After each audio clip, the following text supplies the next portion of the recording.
Hi, I'm Bessa Pinchati, CEO of the National Military Family Association. And I'm Sarah Strader, Executive Director of Secure Families Initiative. And we are here at one of my very favorite and most delicious places, Dog Tag Bakery. Thank you for letting us be here today. We had some delicious lunch beforehand. But we're here to talk about something much more important than snacks, and that is teen voting. Yes, so in 2020, only 50% of young voters who are eligible actually cast a ballot. So we know that young voters is a voting bloc that doesn't always get their voice heard at the ballot box. And we want to make sure that we remove as many obstacles as possible to getting as many people voting as possible. And we know it's especially tricky if you're a military teenager. So if you've been a military kid your whole life, you're turning 18 for the first time, all of a sudden you get to vote. But which address do I use and which form do I use? We're going to help make it super easy, super clear, super simple. There is so much to know, and I'm going to talk to some incredible military teens and teens who have just hit past the teenage years and are 20 and have been there and done that. We're going to learn a lot of great stuff, but first we want to thank Armed Forces Insurance for supporting this important conversation. Absolutely. We're excited for today's conversation. And before we go, one last thing. Get on your internet, in the interwebs, get on there and log on to what? www.militaryteenvoter.org. That's where you can find all the info you need. I am here for our military teen voter panel.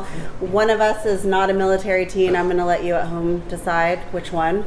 Don't let the coffee give me away. I'm going to kick it off by letting the military teens here on the panel introduce themselves, maybe a couple of fun facts, and I'm going to start right here on this side with Matthew. Hi, I'm Matthew. I'm a rising freshman in college. I live in the DC area, and I am the co-founder of Bloom, which is an organization for military teens powered by the National Military Family Association, and I'm super excited to be here. I'm Nate. I live in Springfield, Virginia, and I'm a rising junior, and I'm a blog writer for Bloom, and this is a really great thing that I can be a part of. My name is Nathan. I'm a rising junior. I live in Arlington, Virginia, and I'm just excited to be here. And I'm also going to jump in with their military affiliations. We have Army, and Navy.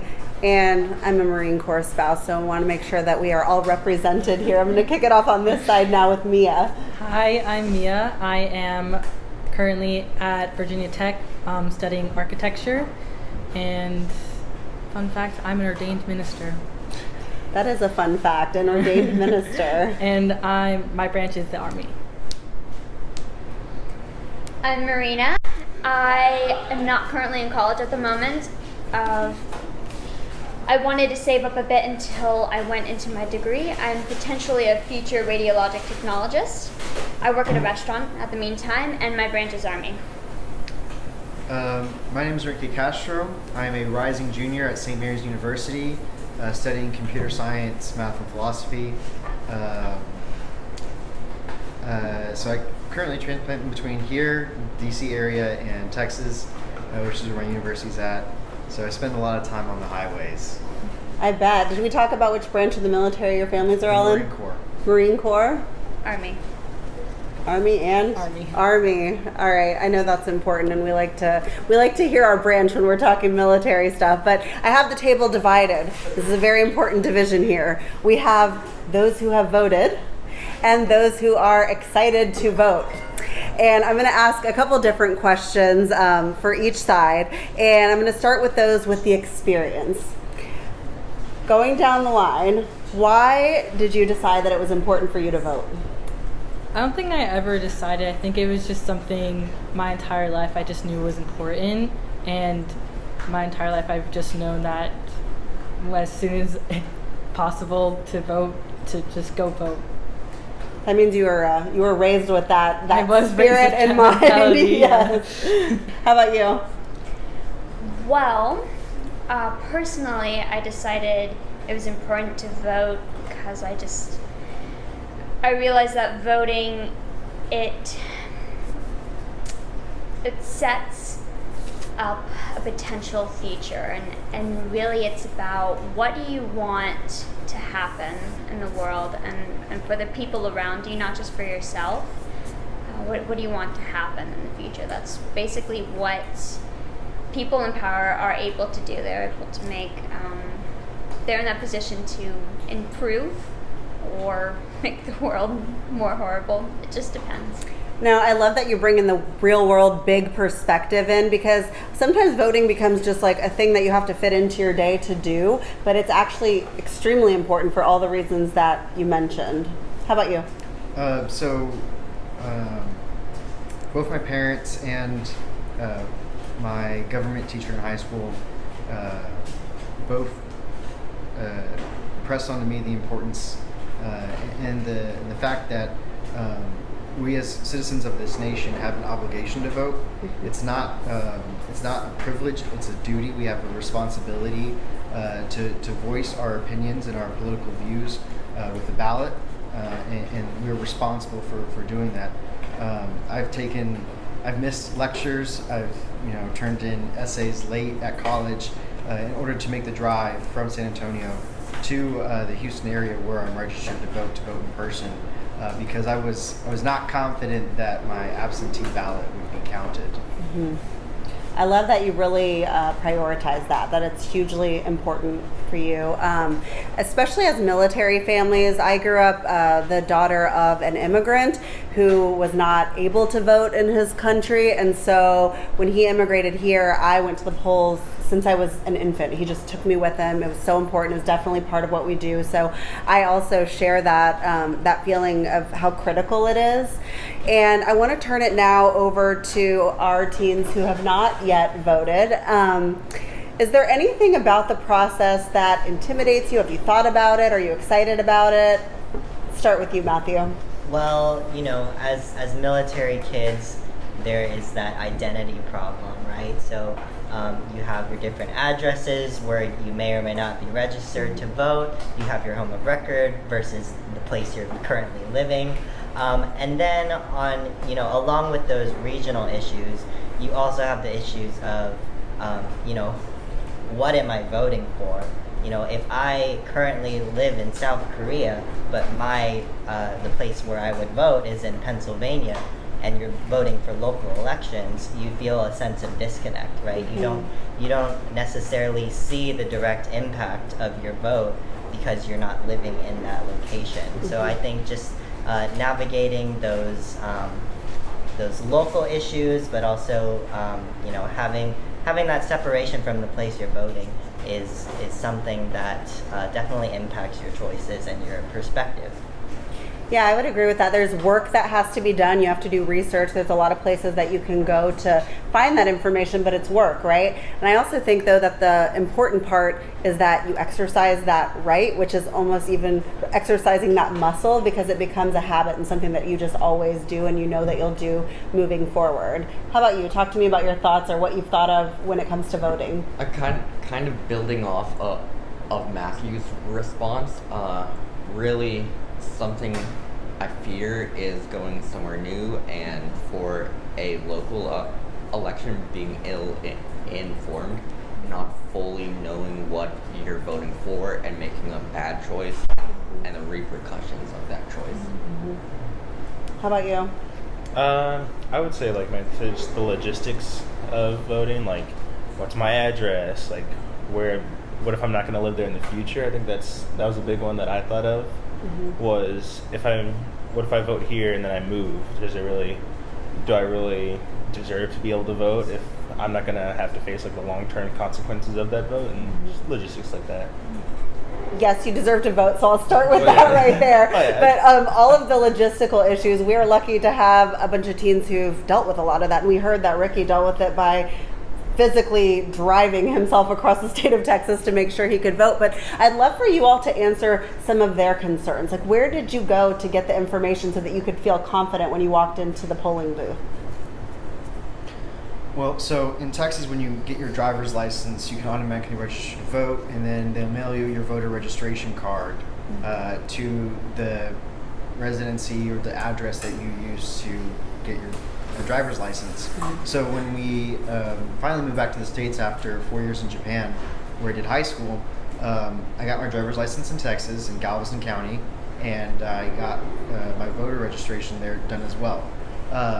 And then from there, I mean, they mail you your card, which was then mailed to my university, so that I could pick it up and physically hold it to sign, and then mail back for confirmation that I received my voter registration card, and that everything checks out, and so on. But a lot of the information that I got was from my parents about where to go, voter registration. Where are the ballots located at, ballot boxes located at during elections. Texas does an okay job about providing dates for primaries and special elections that go on, but you really have to look for them. It's public information, but it's not publicly advertised information. I think one big thing is just doing a lot of prior research before. So you can go to resources online, you can go to resources even in your high school, because most high schools will have those resources that you need no matter what kind of situations that you are in. So just do prior research and ask pretty much any adult, because they will either know or know of someone or somewhere where you can go. Okay. I want to ask too, if there's something that we, as the grown-ups in your lives, could do to make the process less intimidating, or to make you more excited or more prepared for the experience of voting. Well, personally, my parents have always looped me in on conversations involving politics and government issues. So I've always felt very informed of what's going on in politics, what's going on in current events. So I feel like going into, being able to vote, I have a very good grasp on that. So I definitely feel like grown-ups can involve their teenagers in conversations, whether that's at the dinner table or, on a long car ride or anything. As military teens as well, there are so many issues in politics that directly affect us as military kids, and my dad always did a good job of having his what's going on at work, discussing it at home, the impacts of federal laws and different policy issues, just making me aware of what's going on in the government, how that's affecting the military, and also exposing me to a lot of different viewpoints that allow me to form an opinion on such issues. Very commendable. My dad used to make me watch the presidential debates when I was 3, and we would talk about those as well. Do you talk politics, voting in your family as well? We do, and my family has done a good job at voicing their opinions and why they believe that, but they also feel that it's important to not make my decisions for me, and they can influence me, but they aren't like telling me what to believe or not believe. Nathan, what about you? Do you talk about this in your family?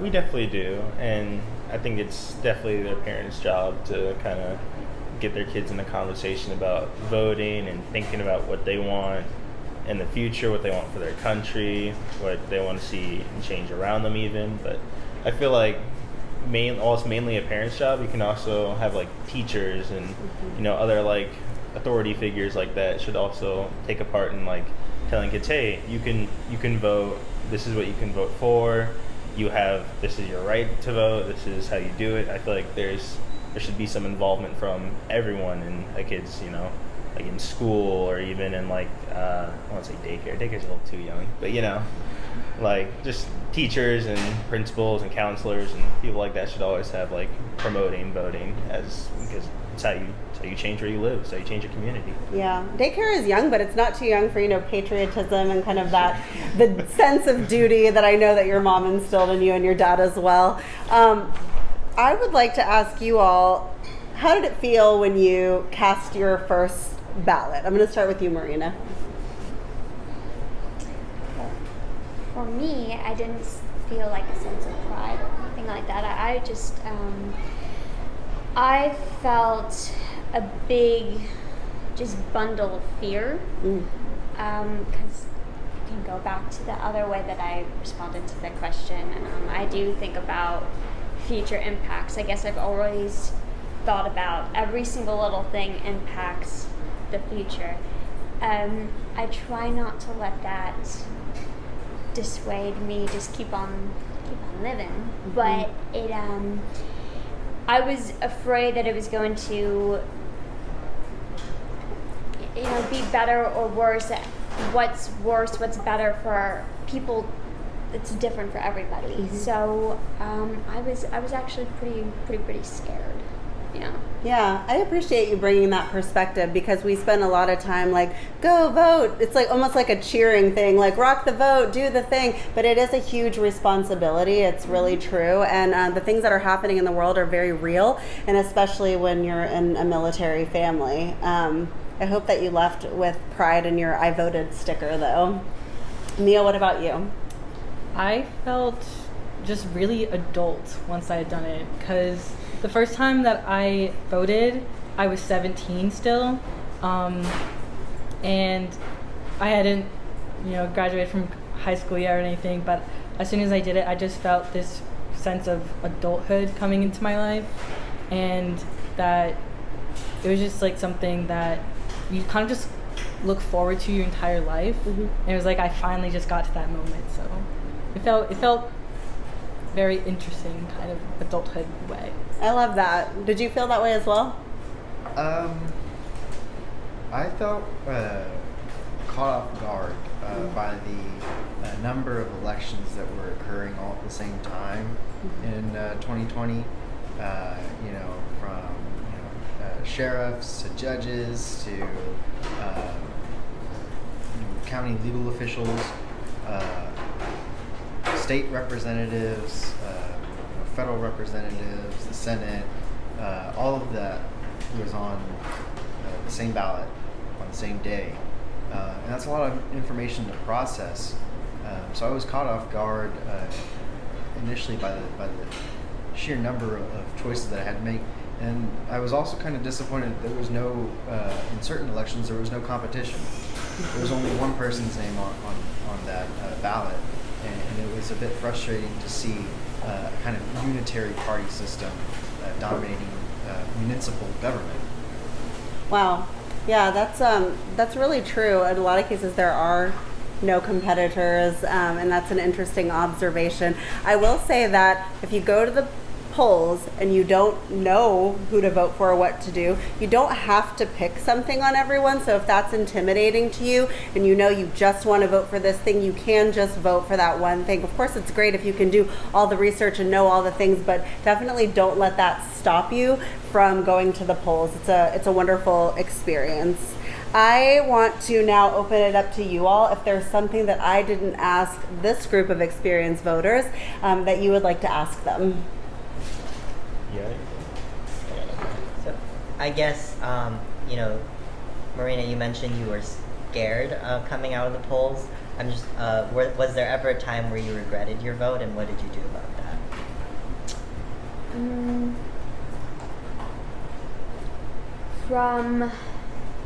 So I voted in the big election. It was broadcasted everywhere, and everybody was telling me to vote because I was able to vote. And there was also this sense of, I didn't feel forced to, but I felt like obliged. That's a very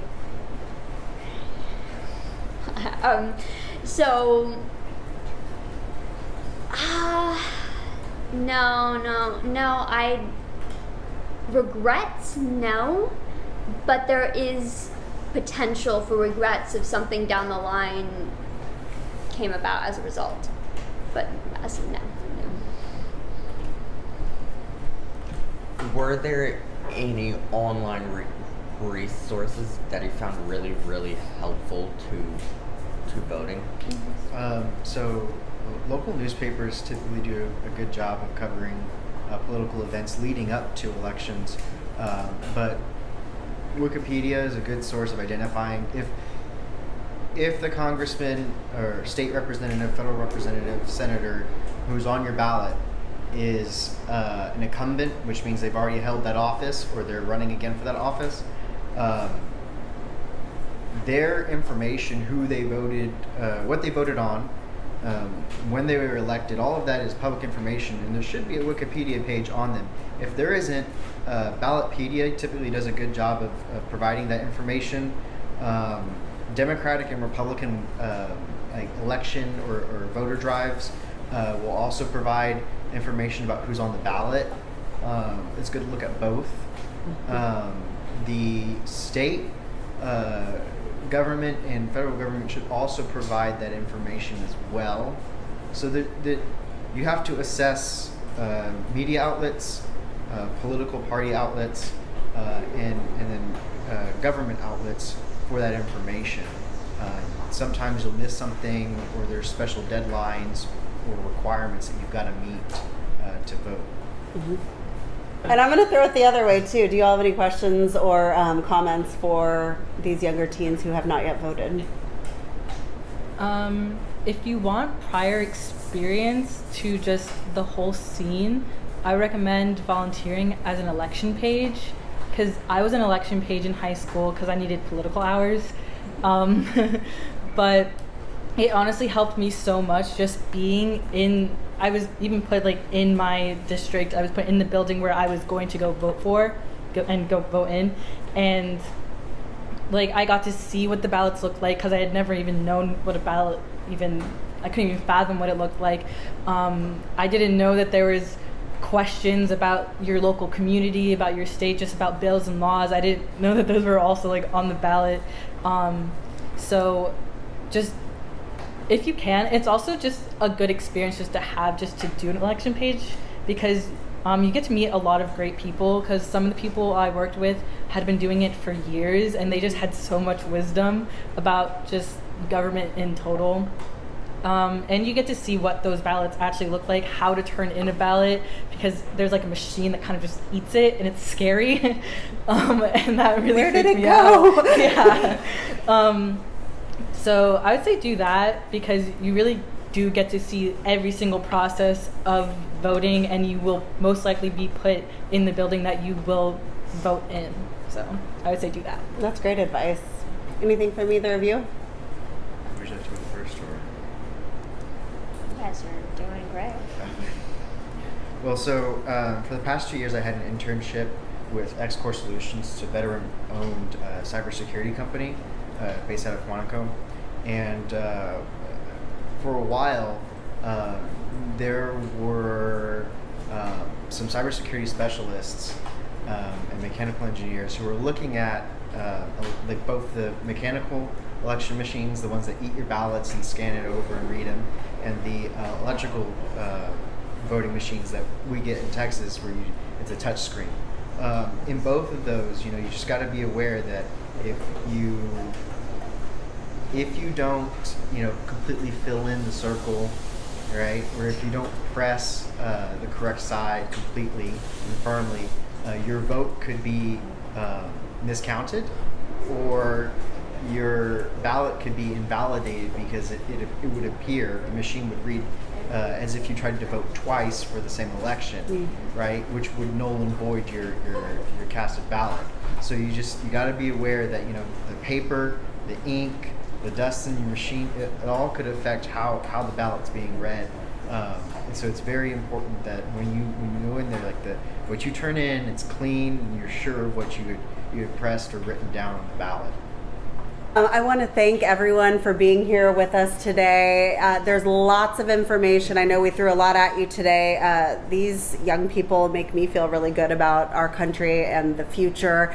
You can check out the National Military Family Association website. You can check out Secure Families Initiative's website. And I just want to say thank you again to Matthew, Nate, Nathan, Mia, Marina, and Ricky. Your mom was calling you Enrique, so I keep wanting to do that. that. But thank you all so much for being here. Also, thank you again to Dog Tag Bakery. When you're in the DC area, check them out. So delicious. And thank you also to Armed Forces Insurance for making this conversation possible. Sarah, aren't they incredible? Absolutely. I mean, I learned from them. I feel excited about our country and our future when I talk to amazing young people like that. But a few things came up that I want to address. One of them is this whole where do I vote thing, which is a very valid question when you're a military family and you're moving all the time. You have a resource for that. Yes, we do. So remember, www.militaryteenvoter.org. When you go to that website, there's a whole step that walks you through which address do you use, where to register to vote, and it gives you that choice and all of that information. Second thing, the overwhelming part of voting, the what are all these issues and who are all these people? Where do we go for that information? Yep. Also on our website, there is a couple nonpartisan online tools that you can go to that'll show you what's going to be on your ballot and give you some information about the different candidates, maybe their voting records, their different stances, that kind of stuff. So we link you directly to some of those great, again, nonpartisan online resources that should put all of that data into one place, one-stop shop. Last thing was something that came up with, I just moved to this town.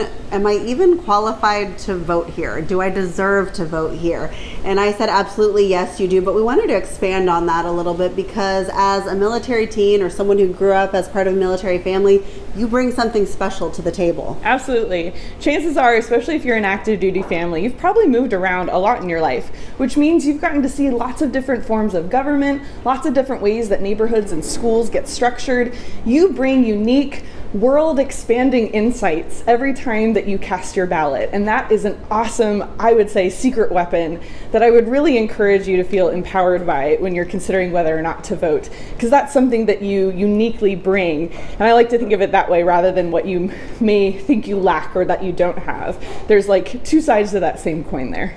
You said it beautifully. Your secret weapon. So last thing before we go, tell us the website again. militaryteenvoter.org. Thanks.